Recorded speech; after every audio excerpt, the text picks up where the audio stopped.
Salut Pierre-Étienne, comment vas-tu? Bah, ça va très bien. Merci pour l'invitation. Merci à toi d'avoir trouvé le temps et de nous accorder un peu de temps dans ton agenda bien chargé avec Avec une grand première plaisir. ligue. Super, nickel, merci. Alors sans plus tarder, on va commencer l'entretien avec les questions usuelles. Est-ce que tu peux commencer par te présenter à celles et ceux qui vont écouter ce podcast, s'il te plaît? Pierre-Étienne Minonzio. En fait, je suis journaliste pour le journal L'Équipe, pour qui j'ai deux missions. La première, c'est surtout suivre le foot anglais, c'est-à-dire l'actualité de la Première Ligue et l'équipe d'Angleterre si elle est qualifiée pendant des grandes, notamment pendant les grands tournois. Et puis aussi, j'essaie de travailler sur les liens entre le sport et la culture. Voilà, donc c'est souvent des sujets qui sont consacrés à des musiciens qui aiment le sport, mais pas uniquement. Mais voilà, j'essaie de m'intéresser à ça. Et en ce moment, j'ai une chronique aussi qui est tous les dimanches, toutes les 2 semaines, en alternance avec un de mes collègues qui s'appelle Vincent Hubé. Voilà, où on essaie justement de décrypter un peu l'actualité en mélangeant le sport et la culture. Et en fait, il y a plein de biais, il y a plein de connexions qui se font naturellement. Voilà, donc en gros, mes deux missions. Très bien. On a vu récemment, pendant les fêtes, tu avais lancé justement au niveau de la musique des bons papiers sur Oasis notamment et leur relation avec les Citizens. Ouais, voilà. Donc en fait, j'ai eu la chance, l'opportunité pendant les vacances de Noël de faire une série dans le journal, l'équipe, donc consacrée au lien entre le rock et le foot en Angleterre. Et donc il y avait trois papiers, trois gros papiers, voilà. Donc un sur Oasis, voilà, parce qu'ils vont se reformer. C'était un peu l'actualité pour faire cette série. Un autre consacré à un club où j'ai toujours voulu aller, donc je me suis dit, bah, c'est l'occasion d'y aller. Donc Wimbledon, qui est soutenu notamment financièrement par une maison de disques, euh, voilà, qui s'appelle Cherry Red Records, qui a donné son nom au stade en fait. Donc voilà, c'est le seul stade du monde qui porte le nom d'une maison de disques. C'est assez marrant. Il y a plein de musiciens qui supportent ce club. Et la dernière, voilà, j'ai voulu parler de Rod Stewart, qui est un chanteur un petit peu peut-être démodé aujourd'hui, mais que j'adore profondément parce qu'il est obsédé par le foot dans des proportions qui sont inégalables. Voilà. Parfait, nickel. J'invite les auditrices et auditeurs à prendre connaissance de ces bons papiers. Au niveau de la culture, vu que c'est un peu aussi ton autre axe et ton autre terrain de jeu, la lecture, ça fait partie d'un des pans de la culture. Toi, au niveau lecture, quel est ton rapport à la lecture et au niveau depuis la jeunesse jusqu'à aujourd'hui? Alors, comme je te disais, c'est pas toujours évident de parler de soi, mais on va essayer. Donc, voilà. En gros, moi, ma maman était prof de français, donc au collège. J'ai eu ma maman comme prof, passionnant. Mais tout ça pour dire que, en fait, j'ai eu vraiment une chance folle d'avoir un accès aux livres très tôt, et donc j'ai vraiment dévoré, voilà, toute ma jeunesse, mon adolescence, c'était des lectures. Et voilà, donc il y a énormément de choses que je lisais tout le temps. C'est souvent des classiques, voilà. Donc j'ai une chance folle d'avoir tous les. Tu vois, tu demandes à ta mère, tiens, on m'a parlé du rouge et le noir, bah tiens, voilà. On m'a parlé de Zola, bah tiens, lis ça. Enfin voilà. Donc j'avais une chance, c'était une sorte de bibliothèque familiale qui était dingue. Donc j'ai vraiment été biberonné au classique. Et après, donc dans l'adolescence, tu veux plutôt lire des choses par toi-même et donc j'ai commencé à être dingue de sport et j'ai le souvenir donc en fait, j'allais à la bibliothèque de Besançon. J'ai grandi à Besançon, bibliothèque municipale de Besançon. Et en fait, je prenais tous les bouquins sur le foot, en fait. Voilà. Et même des biographies absolument qui pourraient sans intérêt. Mais en fait, au bout d'un moment, j'avais tout lu. Donc, je lisais les trucs qui. Par exemple, j'avais lu une biographie de l'arbitre Robert Wurtz. J'avais lu 3 biographies sur Thierry Roland. Voilà, je me souviens. J'avais sorti ça à une meuf à l'époque. Tu sais, moi, j'ai lu 3 livres sur Thierry Roland. Ça m'a un petit peu effrayé en disant, mais c'est un psychopathe, voilà. J'avais lu Ma vie comme un match de Michel Platini. Enfin, je lisais toutes les bios de sportifs et je me disais à chaque fois, il y a des trucs qui m'ont. Voilà. Et donc, et tout ça pour dire que voilà, ça m'a pas quitté. Bon, maintenant, après, tu définis au fil des années d'autres goûts plus personnels. Voilà, maintenant, je dis quand même moins de livres de sport. Et malheureusement, voilà, en fait, comme j'ai 2 filles, la deuxième, elle a 3 ans. En fait, j'ai eu moins le temps de lire. Et là, si tu veux me dire la frustration totale de ma vie aujourd'hui, c'est avoir moins de temps de lecture. Et donc, on essaye, voilà, justement, des bonnes résolutions que je vais essayer de tenir en 2025, c'est de me remettre à beaucoup lire parce que c'est un manque terrible. Voilà. Et au niveau de, justement, vu que ça fait un petit moment que t'as pas lu, est-ce que tu te souviens du dernier bouquin de sport que tu as pu dévorer? Les bouquins de sport, en ce moment, en ce moment, je lis deux bouquins. Je lis Nord de Céline, que je voulais lire depuis longtemps, et je lis Mind the Gap, qui est un bouquin d'un mec qui s'appelle Jean-Daniel Beauvalet, qui est un journaliste des Inrecuptibles qui vivait à Brighton et qui raconte sa vie en Angleterre. Et donc, je lis un peu moins de bouquins de sport, mais je pense que les derniers bouquins que j'ai lus de sport, c'est plus des bouquins en anglais pour mon taf. Mhm. Par exemple, je me souviens, j'avais lu un bouquin qui était génial qui s'appelle The Accidental Footballer, qui est une autobiographie d'un joueur qui s'appelle Pat Nevin, qui est pas très connu en France, mais qui était un joueur de Chelsea dans les années 80 et qui était obsédé par la musique. Et dans son bouquin, sa bio, donc il joue dans le Chelsea des années 80, il raconte par exemple comment il rate limite des entraînements pour aller à des concerts à l'Hacienda à Manchester, où il rencontre des musiciens. Il rencontre par exemple une de mes idoles, qui est le chanteur Morrissey. Et donc à l'époque, lui, c'était un joueur de foot assez connu, donc il avait accès à des artistes et il raconte sa vie. Voilà, il vivait en colocation avec un journaliste du New Musical Express. Donc ce bouquin, quand on aime le foot et le rock, il est absolument génial. The Accidental Footballer. Et je pense que les derniers bouquins aussi, j'ai lu des biographies parce que j'ai fait un gros papier sur Billy Wright, qui est un grand joueur anglais des années 50.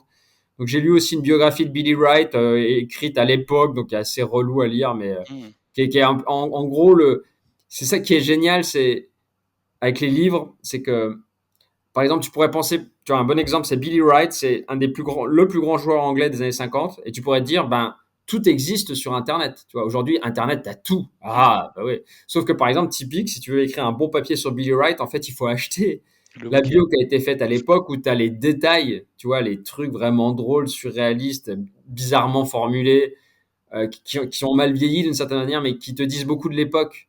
Et alors qu'en fait, que tu trouveras jamais dans une fiche Wikipédia. Voilà. Donc en fait, je lis quand même quelques bouquins, souvent pour le taf, donc c'est moins pour le plaisir, mais ça m'arrive souvent de commander sur Internet des bouquins sur le foot anglais. Voilà. C'est un peu long comme réponse, désolé. Non, parfait, non, très bien. Nous, on est là pour justement prendre le temps et que tu puisses exposer enfin, tes passions et tes lectures All right. et comment ça impacte ton travail justement. Et au niveau des disciplines sportives, on est essentiellement sur du foot, je l'entends. Est-ce que tu as d'autres disciplines qui titillent ta curiosité et sur Oh, je lesquelles suis tu es désolé, je suis un peu obsessionnel. Ouais, ça va être un peu déprimant pour les auditeurs. Je suis un peu obsessionnel dans mes lectures, ouais. Sur le foot, à un moment, il y a un truc qui, par exemple, qui m'obsédait. En fait, je suis aussi par période. Par exemple, je me souviens qu'à un moment, je lisais tous les bouquins sur Nice Na. Ah oui, d'accord. J'étais complètement obsédé par cet épisode. Et j'en parlais à un collègue qui est bien plus jeune et pour qui ça semblait la préhistoire.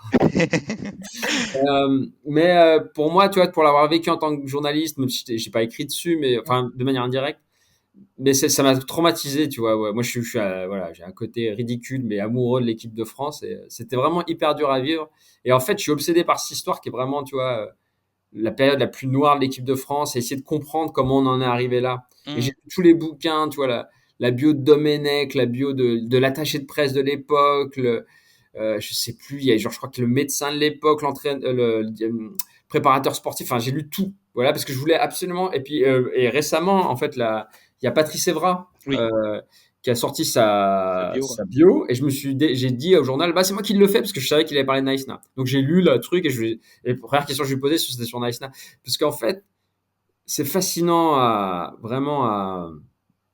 en fait, tu lis plusieurs regards sur une même histoire, Mmh. et au fil des témoignages, tu as un récit, mais il y a quand même des zones d'ombre malgré tout. D'accord. Et c'est fascinant parce que les gens, c'est pas qu'ils mentent en fait, c'est qu'ils vivent des choses différemment. Donc il y a un Mmh. récit qui est différent et chacun dit un peu la victime. Tu vois, tu lis le truc de Chacun Domenech, sa t'as l'impression. perception, Oui, chacun oui. son Et c'est fascinant. Alors ça, voilà. Donc pour répondre à ta question, c'est foot et parfois il y a des parenthèses obsessionnelles un petit peu flippantes. OK, très bien. Et du coup, est-ce qu'on va maintenant, poser la focale, sur toi un peu plus sur ton parcours de journaliste et comment tu es devenu journaliste?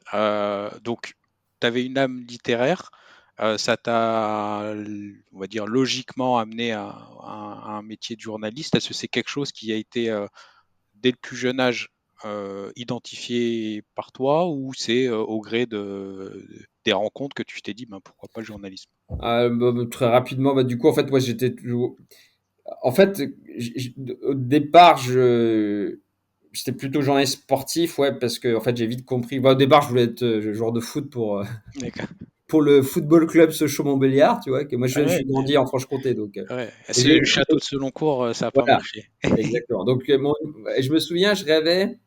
Tu vois, par exemple, je rêvais que je marquais en finale retour de la Coupe de l'UEFA. Tu vois, à l'époque, la Coupe de Oui. l'UEFA, il y avait finale aller-retour. J'essayais de rêver à des trucs qui étaient possibles en fonction du statut de Sochaux. Tu vois, je rêvais Mmh. pas que Sochaux soit en Ligue des Champions, en Coupe des clubs champions. Je rêvais que Sochaux soit en Ligue Europa et que, genre, on affronte le Torino D'accord. et que j'entre en fin de match pour marquer un coup franc à Bonal, tu vois. Parce que c'était génial, les finales étaient dans les stades des clubs. Tout. Enfin voilà, ça, je me souviens que je développais des rêves très précis, mais en fait, très précisément, à un moment, tu te rends compte que. Enfin, moi, j'ai vraiment une très mauvaise vue, par exemple, et je suis très maladroit, donc enfin, j'étais nul au foot. Un des drames de ma vie, c'est que j'adore jouer au foot, mais je suis nul au foot, donc les gens sont terrifiés. Bah, je pense que tu es pas le seul, mais Oui, c'est voilà, c'est ça. C'est rigolo parce que, en fait, il y a toujours un moment où même tes potes te disent, ouais, ouais, bon, bah, c'est cool, mais enfin, voilà, t'es pas forcé de jouer, hein, c'est cool. Mais bon, anyway, et du coup, voilà. Donc, en fait, et après, j'ai eu une obsession vraiment pour la musique quand j'étais ado. D'accord. Et en fait, le foot a complètement disparu de ma vie dans une longue période de mon adolescence où vraiment. Bah après, une fois que tu as lu les biographies de Thierry Roland et que tu sens que tu vas pas draguer avec ça, tu vois. Mmh. Et C'est que la guitare.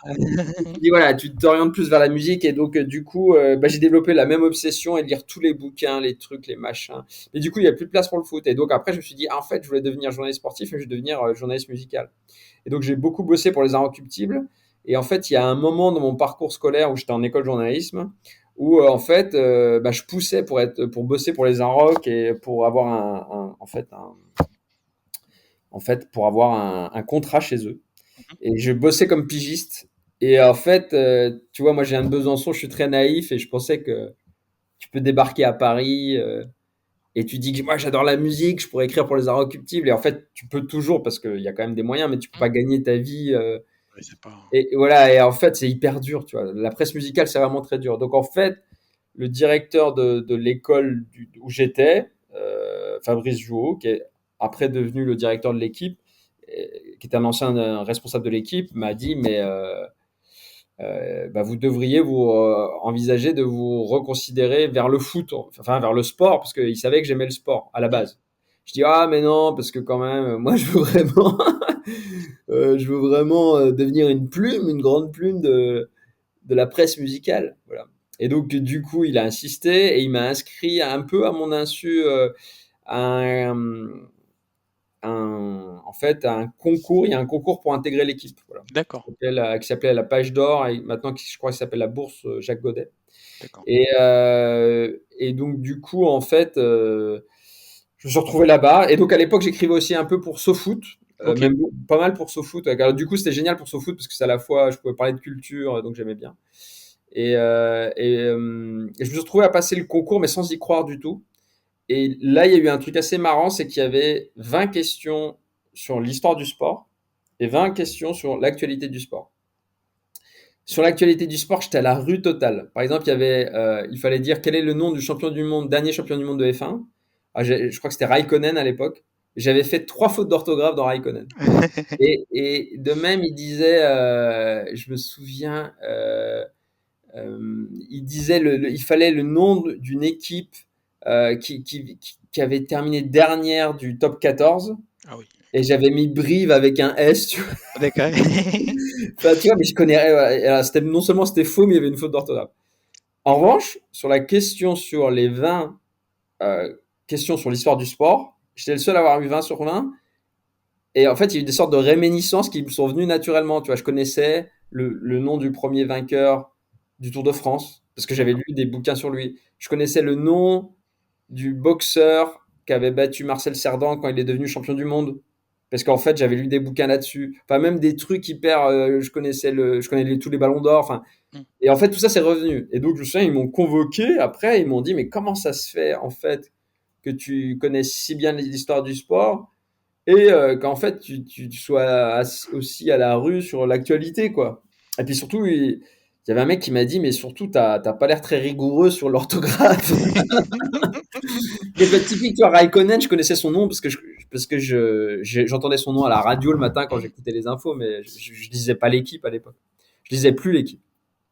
Et donc voilà, il y a eu un long débat et en fait à l'époque l'équipe se sont dit bah comme ils bossent à SoFoot et que peut-être qu'il faut qu'on s'oriente vers un truc et que SoFoot était cool et ça reste très cool d'ailleurs. Mmh. Ils se sont dit bon on va peut-être prendre un profil un peu différent, mais ça a été l'objet d'un débat, sachant qu'il y a un mec qui disait ah bah non mais on va jamais prendre un mec qui est capable de faire 3 fautes d'orthographe dans Raycon. Donc, ça a été un débat et c'est comme ça que j'ai été pris à l'équipe. D'abord à la rubrique athlée, et après j'ai été pigiste, et après j'ai beaucoup bossé sur les médias aussi. Voilà. Et puis D'accord. depuis 2015, je bosse au foot et essentiellement le foot anglais. Voilà, je suis désolé, c'est très long cette Ah non, mais étude. c'est très bien. Enfin, c'est ce Ok. qu'on recherche, c'est bien Right. comprendre le cheminement et le parcours de nos invités. Donc du coup, merci les lectures, en gros, pour un peu ça a peut-être été un peu ta bouée de secours. Bah ouais, alors là, en fait, mes lectures effectivement de bio, tu vois, tout ce que je disais qui était totally uncool quand j'étais au collège, d'aligner toutes les bios, les bouquins, par exemple, ce que j'avais épluché aussi, c'était l'équipe, ils avaient sorti un bouquin qui était génial pour leurs 40 ans ou leurs 50 ans, non, leurs 50 ans en 96, et qui était un bouquin qui racontait l'histoire du journal, mais aussi l'histoire du sport mondial depuis 46. Et il était vraiment génial ce bouquin. Et ça, je me souviens, je l'avais dévoré. Donc tout ça qui n'était pas très cool à l'époque, effectivement, ça m'a sauvé. Et de manière générale, effectivement, les lectures, bah, ça m'a le fait de lire des très bons bouquins, bien écrits, effectivement, ça te Mmh. c'est pas ça qui te permet de bien écrire, mais ça peut influencer une manière de penser au moins et Après, ça peut-être aiguisait peut-être ta plume aussi, non? ouais, un petit peu, mais après c'est difficile parce Ouais, que tomber dans le est-ce mimétisme. ouais, voilà, et puis surtout que enfin moi je suis pas le tu vois, je suis pas spécialement j'écris pas spécialement bien, donc je veux dire il y a des gens qui ont vraiment su développer un style, ce que je suis pas du tout arrivé à faire. Mais au moins ça permet de développer dans un français qui est compréhensible. Mmh. Et puis c'est un truc tout bête aussi, c'est le fait d'énormément lire, ça te permet en fait, ça te permet d'éviter de faire des fautes d'orthographe. Et voilà, c'est tout bête, mais c'est quand même hyper important. Voilà, surtout plus on avance, plus on se rend compte que, tu vois, c'est un truc qui se perd un peu parfois. Et donc, voilà, évidemment, c'est hyper important de beaucoup lire. Et voilà. Et dans ta couverture du championnat anglais, on sait que c'est un pays qui est l'un des pays de la littérature sportive et footballistique, parce que en termes d'offres là-bas, c'est assez conséquent. Euh, de ton point de vue, pourquoi on arrive à un gros delta d'offres entre l'offre en Angleterre et l'offre en France qui est à date pas assez, à mon goût, développée, et on a des éditeurs qui ne nous proposent pas assez de bouquins de foot. Tu penses qu'on n'est pas un pays, c'est lié par rapport à cette notion et ce débat éternel de pays de sport ou rien à voir, c'est des personnes qui sont pas forcément portées sur les bouquins ou moins portées sur les bouquins en France. Bah, il doit y avoir tout un ensemble de réponses. Je pense que fondamentalement, effectivement, c'est la réponse cliché, mais qui est totalement vraie. La France n'est pas un pays de sport, mais qu'il devient progressivement. Mm, Voilà. Et je pense que la littérature y contribue. Tu vois, le succès que rencontre mon éminent collègue Vincent Duluc et ses livres, je trouve que ça aide vachement en fait au fait que on initie aussi la culture sportive par d'excellents bouquins et lui, il y contribue. Quand tu as des livres qui sont très très bien écrits et qui sont susceptibles d'être lus par des gens qui ne s'intéressent pas au sport à la base, ça crédibilise le sport. Après, ce qui a quand même beaucoup changé malgré tout, c'est que c'est en progrès tout ça. Tu vois, la Coupe du Monde 98, ça a été un tournant essentiel. Vraiment, quand tu regardes les années 90 et les années 2000, avant la Coupe du Monde 90, c'est quand même vraiment pas cool. C'est ringard d'affirmer que t'aimes le sport. Enfin, moi, je le voyais bien. Enfin, j'étais mm, au lycée, j'étais vraiment c'était un peu la loose, quoi. Le mec qui arrivait parfois avec l'équipe. C'est vraiment, valait mieux arriver avec les Inrecuptibles, quoi, ou Télérama même, j'en sais rien, enfin avec des mm. magazines où tu montrais que tu t'intéressais à autre chose que le sport. Donc je pense que c'est en train d'évoluer, mais je pense qu'il y a quand même, c'est quand même beaucoup moins ancré dans la culture que c'est effectivement au quotidien en Angleterre. Et peut-être qu'on manque de très grands livres de sport, peut-être aussi, peut-être que les éditeurs aussi qui ont du mal à les vendre, ils sont plus réticents. C'est peut-être un ensemble de choses, voilà. Mais effectivement, il y a moins de En fait, ce qui est fascinant en Angleterre, ça je m'en étais rendu compte, c'est par exemple une fois j'ai fait un reportage à Bournemouth, tu vois, Mmh. c'est dans le sud de l'Angleterre, il y a un club bon, qui est en première ligue, hein. Mais quand j'étais allé, je crois ils venaient de monter pour la première fois, mais ils n'étaient jamais allés en première ligue. Et j'étais allé dans un bouquin, excuse-moi, dans une boutique dédiée au club, et t'avais, mais genre, rien que sur le club, 6 7 livres consacrés à l'histoire du club, alors qu'avait été jamais en première division. Mais c'était, je dis n'importe quoi, l'année 83-84, quand on est remonté en deuxième division et qu'on avait enchaîné 38 victoires sur 42. Enfin, que des trucs de où le portrait d'un joueur qui était vénéré localement mais complètement inconnu en dehors. Je me suis dit, c'est dingue que tu peux avoir une bibliographie concernée, tu vois, dédiée à l'AFC Bournemouth, sachant que c'est pas un club majeur, tu vois. Et je Mmh. veux dire, rien que ça, il y aurait peu de clubs à l'époque, enfin, peu de clubs en France, alors peut-être Marseille PSG, où il y a autant de bouquins dédiés à un même club. Donc c'est vraiment, vraiment, ouais, il y a toute une culture, une passion en Angleterre. Ils sont obsédés par ce qu'ils appellent la memorabilia, c'est-à-dire tous les objets qui rappellent le passé, parce que c'est D'accord. lié à la culture, tu vois. En fait, voilà, c'est-à-dire que quand t'es, voilà, ça fait partie de la communauté. C'est-à-dire que quand t'es de ton identité, tu es fan, tu nais, tu fais partie d'une famille, tu aimes un club. Et donc, tu grandis, tu as des souvenirs partagés avec tes proches liés au club. Et puis, tu deviens adulte et tu te dis, s'il y a une forme de nostalgie à montrer à ton fils, tu vois, ce joueur-là qui jouait à Bournemouth dans les années 80, c'est le meilleur défenseur de l'histoire du club et aujourd'hui, on l'a oublié. Enfin, Mmh. donc, tu as tout un truc qui fait partie d'un imaginaire commun et qui est lié à ton identité. Et ça existe assez peu en France. Les exceptions, tu as ça à Lens, tu as ça à Marseille, euh, Synthé peut-être? tu as ça à Saint-Étienne. Voilà, tu as très peu de villes. Et puis autour de Paris, il y a quand même un engouement qui est Mmh. indéniable. Mais même par exemple, je sais pas, tu vas à Strasbourg par exemple ou à Rennes, le club, ils sont très importants. Tu vois, c'est des clubs qui ont une importance locale et qui ont une vraie ferveur. Et je veux dire, pour avoir vécu à Strasbourg, tu sais pas si le Racing, il perd. Ah, c'est bien triste. Mais je veux dire, c'est l'engouement, l'humeur générale de la ville euh, Ouais, elle est ne pas va- conditionnée n'est au pas résultat. conditionnée par le résultat du Racing, tu vois, du Racing. Mmh. Et donc, du coup, ce que je veux dire, c'est que, voilà, en Angleterre, la ferveur qu'on connaît, Marseille, Paris ou Lens, c'est dans toutes les villes. Voilà, toutes les villes où il y a un club presque des 4 divisions professionnelles. Donc, effectivement, conséquemment, tu as une littérature qui est bien plus prolifique. Très bien et du coup, comme tu couvres la 1re ligue, tu t'es amené à te déplacer aussi,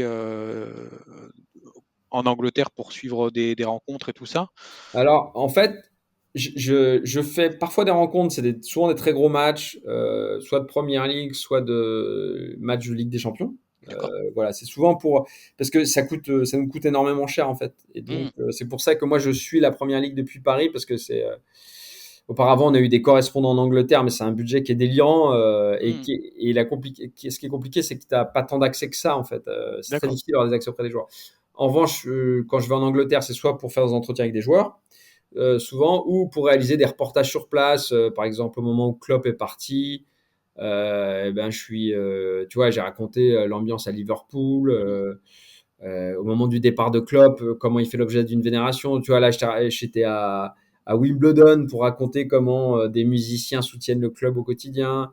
J'étais à Burnley l'an dernier, où il y a 2 ans, quand ils ont fait une saison incroyable en Championship, en développant un jeu qui était le contraire de leur identité. Tu vois, ils D'accord. développaient un jeu qui était hyper léché, alors que c'était le kick and rush Burnley presque, hein. Donc du coup, j'avais rencontré plein de vieux supporters qui disaient, oh c'est génial, hein, c'est génial, on gagne, mais parfois le gardien, j'aimerais bien qu'il arrête de faire des passes et qu'il balance le ballon loin. Enfin voilà, donc dès que je vois un potentiel bon sujet, peut-être qui mérite d'être raconté sur place, je fais des allers-retours D'accord. ponctuels. Au niveau de on se met dans un scénario où tu dois faire un déplacement pour couvrir une rencontre. Au niveau de l'organisation, au niveau de ta semaine, ça se passe comment? Tu pars à J moins combien par rapport à la rencontre? Est-ce que tu capitalises sur ton déplacement, comme tu l'as dit, pour essayer d'avoir un Frenchie ou un joueur Bah, ça, j'essaye, là? mais ça, c'est l'idéal. L'idéal, D'accord. euh, mais c'est pas évident. C'est vraiment pas C'est évident. c'est- c'est aussi compliqué quand on est l'équipe d'avoir.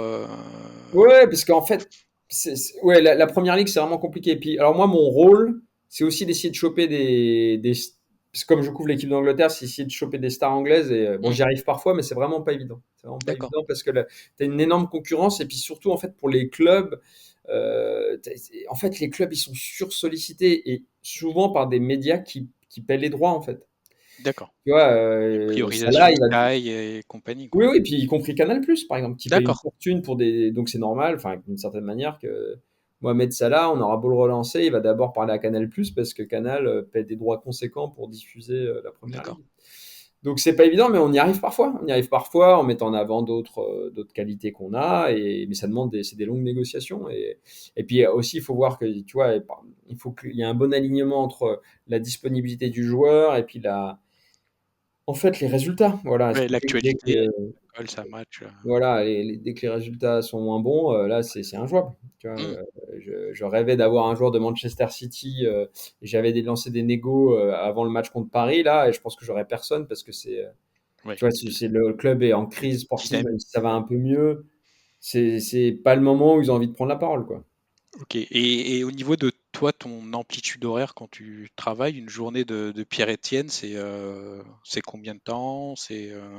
Voilà, je sais pas si ça va intéresser les gens, mais alors du coup, bah, moi, ma journée type, c'est particulier parce que c'est vachement conditionné par mes enfants, en fait. D'accord, Donc, je viens assez tôt au journal et j'essaye d'envoyer et d'être le plus efficace possible. Et je pars souvent vers un peu avant 19h pour être là quand mes enfants sont à la maison et voilà, pour d'accord. enchaîner les bains, les repas. Donc, voilà, Ouais, c'est rien de passionnant.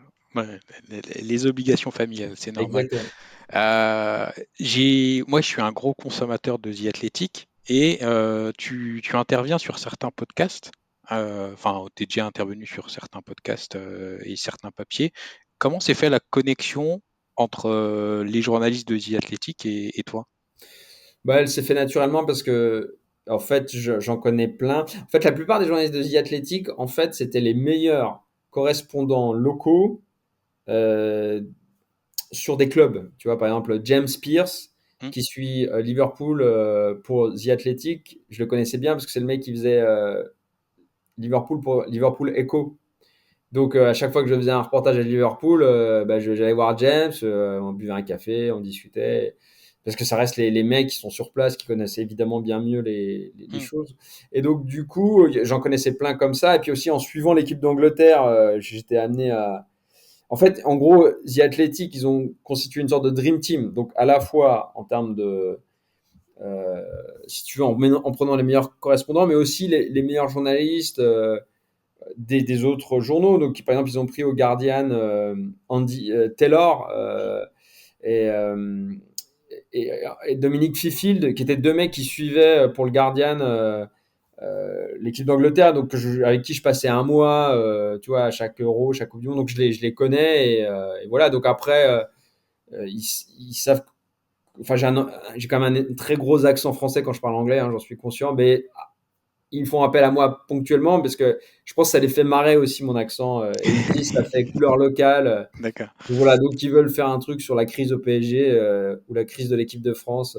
Ça les intéresse plus que les bons résultats. Oui, oui, Et oui. donc, tiens, on va dire, alors c'est la crise à Paris là. Il me dit, mais toi, t'es supporter de Paris, non? Tu vis à Paris? Je dis, oui, je vis près de Paris, mais je suis pas supporter de Paris, je suis supporter de Sochaux. Ok, le dis pas trop ça. Non, mais voilà, il va avoir en Ok, fait, ils veulent avoir l'avis de quelqu'un qui vit à Paris sur. d'accord. Voilà. Et donc, voilà. Mais je leur dis, j'ai un strong accent. Il me dit, ouais, mais c'est très bien, ça passe bien. Voilà. Bon, parfait. Mais bon, ça reste ponctuel. D'accord, très bien. Et au niveau on revient sur la lecture. Est-ce qu'il y a eu une lecture qui a changé un point de vue que tu avais initialement sur un joueur, une perception sur un joueur, une situation donnée, et qui t'a permis de changer complètement ton angle de vue et ta perception sur le sujet? Euh, une fois, il y a un bouquin qui m'avait marqué. C'est pas très glamour. Mmh, Mais une fois, on avait fait une série sur les. Parce que donc, en chaque fin d'année, on fait des grandes séries dans le journal, comme celle que je t'ai évoquée en début d'entretien, sur le foot anglais. On essaie de trouver des angles différents à chaque fois. Donc, on a fait les plus belles statues du foot anglais, les plus beaux stades du foot anglais, les plus beaux pubs du foot anglais. Voilà, donc on a essayé. Et à un moment, on avait fait un truc sur les histoires des compagnes de joueurs, les plus marquantes. Et en fait, j'avais lu la bio de l'ancienne femme de Paul Gascoigne, qui s'appelle My Life Surviving Gaza. Donc, je crois qu'il s'appelle Charlie Gascoigne. Et ce bouquin m'avait beaucoup marqué parce que dans mon imaginaire, Paul Gascoigne, c'était évidemment un joueur exceptionnel entre 90 et 96. 80, ouais, 89, 96, avec des moments de moins bien. Bon, qui avait eu voilà, des fulgurances, la Coupe du Monde 90 notamment, l'Euro 96. Mais et puis qui avait eu des excès avec l'alcool, mais fondamentalement qui n'était pas un mauvais bougre. Voilà. mmh, C'était genre, l'image que j'en avais, c'était un peu un clown triste qui avait du mal avec l'alcool, caricature de l'anglais qui gère mal sa consommation, mais je le voyais pas comme une personne dangereuse potentiellement. Et en lisant ce bouquin, waouh, waouh, c'est chaud, hein. C'est vraiment chaud parce qu'en fait, tout simplement, il portait la main sur elle, tu vois, et ah il oui. décrit des situations d'emprise et de violence conjugale. En fait, c'était pas du tout drôle, tu vois. Mmh, Et l'image que j'avais, c'était le clown triste, tu vois. Et là, vraiment, je me suis dit, waouh, Gascogne, c'est quand même chaud. Franchement, c'est super chaud. Tu lis ce bouquin, t'es terrifié. Et voilà. Donc, je me souviens, ça m'a marqué. Et du coup, par esprit d'escalier, je me souviens que le bouquin de. Voilà, donc je fais la promotion d'un collègue, mais de Vincent Duluc, le cinquième Beatles, oui. ça m'avait marqué aussi parce que, du coup, dans mon imaginaire, j'associais George Best à Gascogne. C'est-à-dire deux très grands techniciens, des joueurs offensifs talentueux dont la carrière a été ruinée par l'alcool. Et je me rendais pas compte à quel point George Best était hyper fort en fait. Et que c'était vraiment genre un des meilleurs joueurs du monde. Il a été un des meilleurs joueurs du monde. Alors effectivement, il y a tout un déclin qui est catastrophique. Mmh, Mais à un moment, à la fin des années 60, il est juste énormissime. Et j'en avais pas du tout conscience, tu vois. Je pensais pas qu'il était aussi fort que ça. Et à un moment, c'est vraiment, tu vois, il porte son équipe, il est capable d'exploits qui fascinent les gens. Et ça, tu vois, pareil, je les avais mis tous les deux. C'est marrant, finalement, Gaza et Best, j'avais mis dans la même case alors qu'ils ont strictement rien à voir, en fait. Sachant que, tu vois, enfin, d'après ce que je sais, par exemple, Best, tu vois, lui, il avait vraiment l'alcool triste. Il mmh, a enchaîné les conquêtes, mais tu vois, j'ai pas le souvenir spontanément de choses qui me viennent de violence, tu vois. mmh. On dit que Gaza, il était vraiment cinglé, tu vois, vraiment à frapper, à enfermer, à menacer, D'accord, OK. vraiment dark side, tu vois. Ah oui, Donc donc voilà deux exemples de lecture où j'ai changé un peu de perception sur des joueurs.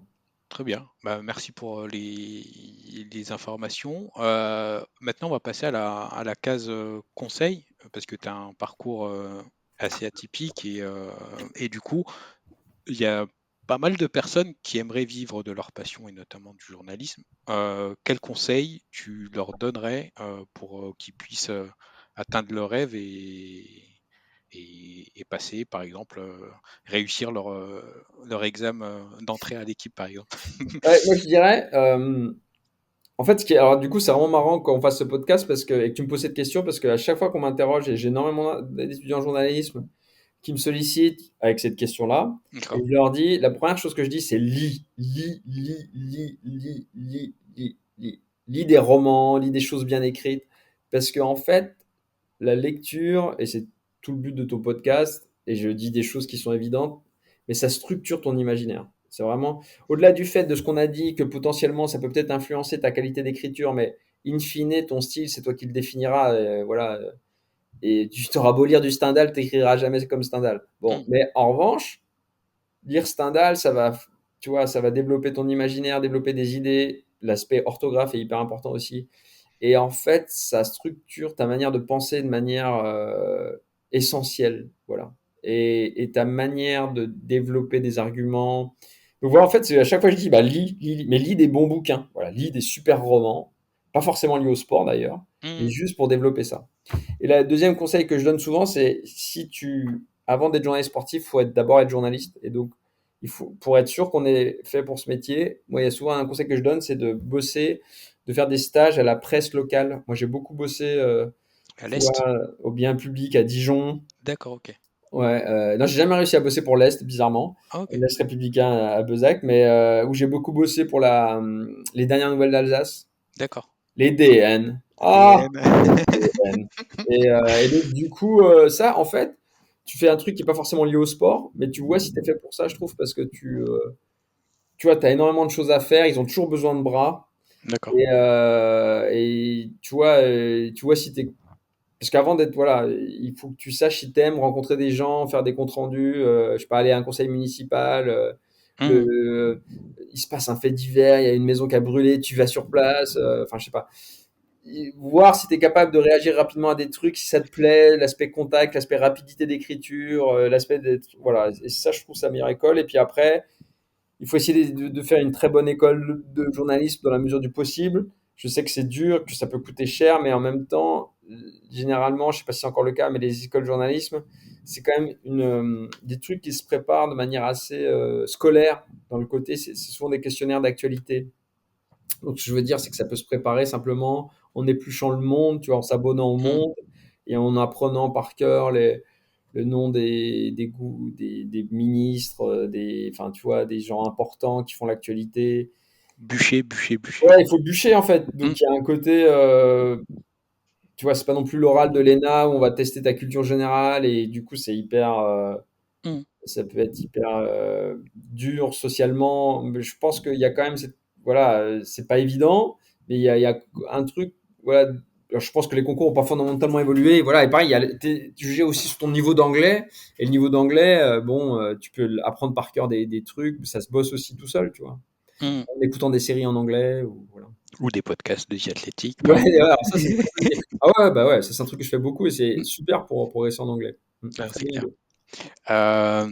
Et du coup, pour toi, enfin tes prochains projets, toujours l'équipe, toujours la couverture on Ouais, va ouais, dire, ouais. Non, il y aura pas de changement. On peut aussi citer, je participe à des podcasts comme Big Big Five, Five. qui est voilà, le podcast sur l'actualité du foot européen de l'équipe. Et puis aussi un podcast que j'aime bien, qu'on a du mal à faire avancer, mais qui existe quand même, qui s'appelle Une Deux, qui fait rencontrer régulièrement un rappeur et un joueur de foot. Oui, Voilà. ouais, très Donc, bien. on a fait quand même 14 épisodes de ces dernières années. Et c'est compliqué à monter parce on essaie d'avoir des gros noms et on Mmh. essaie d'avoir, voilà, il faut que le joueur soit d'accord, dispo. Voilà, c'est pas toujours facile. Il faut que le rappeur soit en promo d'un truc.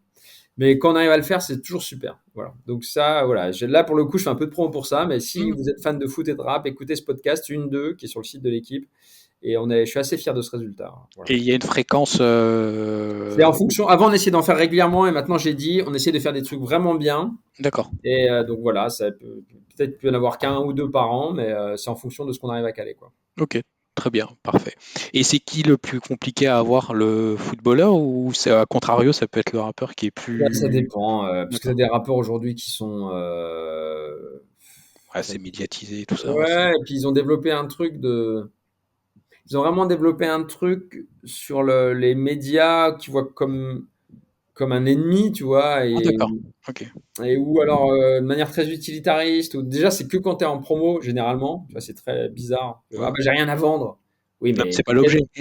ouais, mais ou peut-être que rencontrer un mec qui t'apprécie, c'est déjà cool à la base, tu vois, t'es pas forcé de vendre quelque chose, tu vois.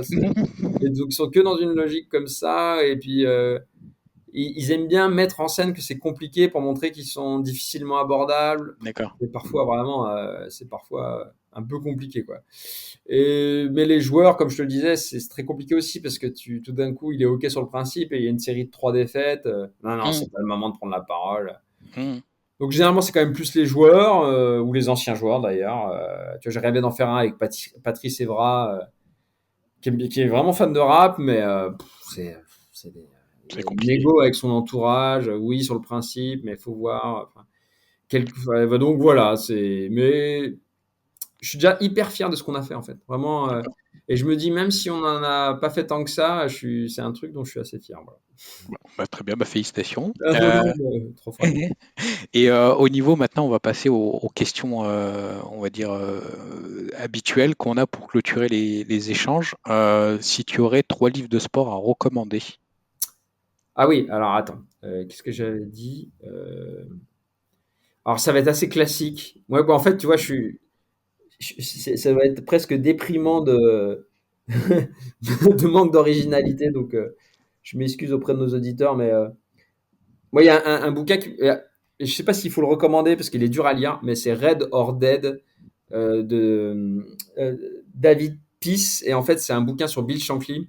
D'accord. Et depuis que je bosse sur le foot anglais, c'est vraiment la personnalité qui m'a le plus fasciné. Bill Shankly, c'est incroyable. C'est un mec donc qui était l'entraîneur de Liverpool, euh, tu vois, dans les années 50 et 60 essentiellement, et qui était et début des années 70, et qui était tellement charismatique, tellement fou, tellement. Mais il est vraiment incroyable. Tu vois, c'était un joueur lui dit je peux pas jouer, j'ai mal à la jambe, je suis blessé. Et il le regarde et lui dit non mais déjà tu vas jouer et puis c'est pas ta jambe, c'est la jambe du Liverpool FC. Donc tu Mmh. lèves fils et tu. Enfin, c'est que des histoires comme ça où il retourne la tête des gens, il est obsédé par. Et en fait il a fait un truc de fou, c'est qu'il a créé presque à lui seul la légende de Liverpool parce que quand il arrive à Liverpool, c'est un club qui est décati, qui a pas de moyens, le stade est pourri. Enfin, tu vois, c'est pas du tout un club légendaire, tu vois. Et il a créé par la parole Mmh. le fait de dire vous devez être fier de jouer pour le Liverpool FC, c'est le plus grand club du monde. D'accord, OK. Mmh. Il a À créé un l'époque, délire qui se termine quand il arrive à la finale de la Cup 74. Il y a 100 000 personnes qui, euh, qui sont là et qui l'accueillent à Liverpool, quoi. Et il dit juste, attends, la phrase c'est j'ai toujours dit à mes joueurs qu'ils devraient être fiers de jouer pour vous. Et si certains en doutaient, maintenant, ils en douteront plus jamais. Tu vois. mmh. Bah, c'est un peu Et, un personnage politique, quoi. C'est même ouais, plus, ouais, ouais, ouais. Bah, en plus, qu'il y avait des opinions à gauche. Et ce ouais. bouquin, donc Red or Dead, qui est dur à lire parce que c'est très répétitif. Mais si t'es fan de Liverpool, franchement, c'est le bouquin à lire parce que tu vois à quel point ce mec est obsessionnel. Il répète toujours la même chose. Il a un côté Thierry Roland, grand enfant, tu vois. Dans le côté, il y a que le foot dans sa vie, c'est presque flippant. Mmh. Et il aime bien avoir ses petites habitudes. Mais à quel point il est bon fondamentalement aussi. Il est bon, tu vois, on est dans une époque où le foot, c'est le fric, c'est la communication. Et juste, il y a des gamins qui jouent, il leur file des tickets pour le match. Enfin, tout est simple, tout est honnête. Il n'y a pas de calcul. Il est fou allié, mais Mmh. tellement touchant. Donc Red or Dead. Et il y a un autre bouquin qui m'a plu, mais encore une fois, je sais pas s'il faut le conseiller parce que c'est pas très agréable à lire. Mais un bouquin qui m'a vraiment beaucoup marqué, c'est Jim Clark, par Jim Clark. Parce que moi, je suis obsédé par Jim Clark, donc qui était champion du monde de Formule 1 en 63 et 65 de mémoire. C'est un Écossais qui était très très beau, très charismatique. Et quand j'étais gamin, j'ai développé, quand je lisais des bouquins, donc c'était sur le foot, mais c'était aussi sur la Formule 1, sur tous les sports en fait. Et lui, j'ai développé une obsession sur lui. Et ce bouquin, Jim Clark, par Jim Clark, qui est un tout petit bouquin, je sais pas, en fait, c'est une langue très datée. C'est un peu ce que je te disais sur les vieux bouquins, quoi. C'est à Mmh. la fois, c'est pas très agréable à lire parce que c'est du vieux français. Enfin, mais en même temps, c'est génial parce que ça dit tout d'une époque. Alors, il te raconte, par exemple, que, en fait, il a très, très vite compris l'importance des médias dans sa réussite. Donc, parfois, il prenait les virages d'une certaine manière pour un peu déraper, pour que ce soit une plus belle photo D'accord. pour les photographes, tu vois. Enfin, et il était tellement beau. Tu verras jamais une mauvaise photo de Jim Clark. C'est comme Kennedy, en fait. C'est la OK. même époque, d'ailleurs. Exceptionnellement charismatique, Jim Clark. Et donc, Jim Clark par Jim Clark. Et c'est marrant parce qu'un jour, j'ai fait un papier sur Jim Clark et j'en ai parlé à Jean Todt, qui est l'ancien Ferrari? ouais, et puis l'ancien président de la FIA aussi, enfin, tu vois, D'accord. quelqu'un d'essentiel, enfin, tu vois, très important dans l'histoire du sport auto. Qui est obsédé par Jim Clark. Et il m'a dit, ah oui, Jim Clark par Jim Clark, excellent bouquin. En gros, c'est paru en 66, tu vois. Et c'est un vieux bouquin qui est pas très beau, mais ça m'a beaucoup marqué. Et peut-être pour les gens qui aiment la F1. Et puis sinon, moi, le truc qui m'a marqué, mais qui est très classique, c'est Carton jaune de Nick Hornby. Voilà, donc l'histoire d'un mec obsédé par Arsenal au quotidien.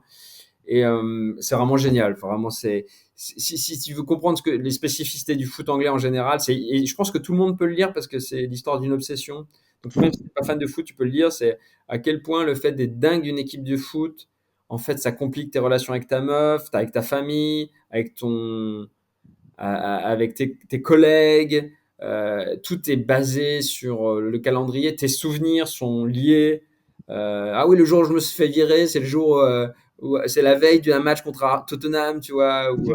Ah oui, chérie, en fait, tu sais, on devait sortir dimanche, mais le match contre à Burnley, il a été décalé à dimanche, donc ça va pas être possible. Enfin, tu vois à quel point ça devient fou. Il est au travail, il sort le journal et il regarde tout de suite ce qui se dit sur Arsenal. Donc tous ses collègues réagissent en fonction de ça en disant ah ouais alors, enfin toutes ces relations, toutes ces discussions, tout est fait autour d'Arsenal et à la fois il en souffre, à la fois il en rigole, mais ça dit vraiment le rapport absolument obsessionnel qu'ont les Anglais au foot et ce qu'on disait au début de l'entretien, ce qui est plus rare en France.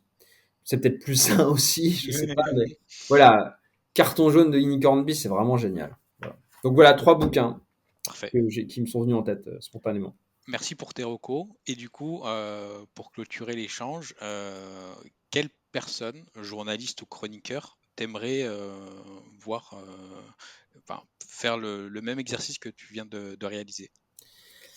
Peut-être il y a 2 noms qui me viennent comme ça. Il y a Eric Dimeco, je pense que ça pourrait être très drôle, parce qu'on partage la même obsession pour le groupe Oasis. Et ça serait marrant qu'il en parle. Et tu sais, c'est un mec qui jouait de la basse à Clairefontaine et ça saoulait Fabien Barthez avec qui il était en chant en disant non, tu vas pas faire de la musique, c'est relou.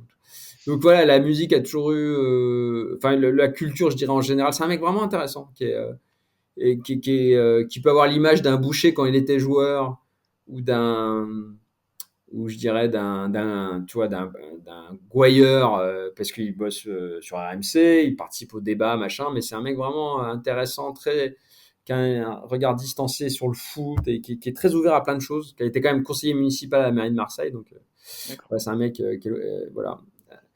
Et c'est vraiment intéressant. Et non, je pense à Julien Brun aussi, qui commente les matchs, qui l'a fait pour plein de chaînes, voilà, qui est une des voix identifiées de la Ligue 1, qui est un mec que j'apprécie énormément en tant que professionnel, parce que je trouve ce qu'il faudrait qu'on arrive toujours à faire, c'est une sorte de hyper pointu dans ses commentaires. Il fait un truc que j'adore, c'est souvent il laisse après les buts la clameur du stade quand il y a un bruit énorme. Ouais, Alors parfois c'est un peu noyé, il reste très sobre, il laisse flotter les drapeaux comme disait Thierry Roland, tu vois, il parle pas trop, voilà. Et il y a toujours une sorte de sobriété, ce qui n'empêche pas qu'il s'enflamme quand il faut s'enflammer. Puis c'est un mec voilà qui a plein de centres d'intérêt hors du foot, ce qui est toujours sain je trouve parce que parfois on est un peu voilà, il faut pas qu'on se laisse obséder par ce ballon rond quoi, voilà. Donc Julien Brun serait bien, il est super Julien. Voilà, puis c'est un ami, voilà. Donc je suis pas très objectif d'accord. sur ce dossier. Bon, on va tenter notre chance avec ces 2 personnes et puis on espère pouvoir enregistrer un numéro avec eux. Ça marche. Super. Merci beaucoup Pierre-Étienne pour le Merci, temps, merci encore pour une fois. l'invitation, c'est adorable. Super. Et puis bonne chance pour la suite et belle saison à couvrir. Merci, à bientôt. À bientôt.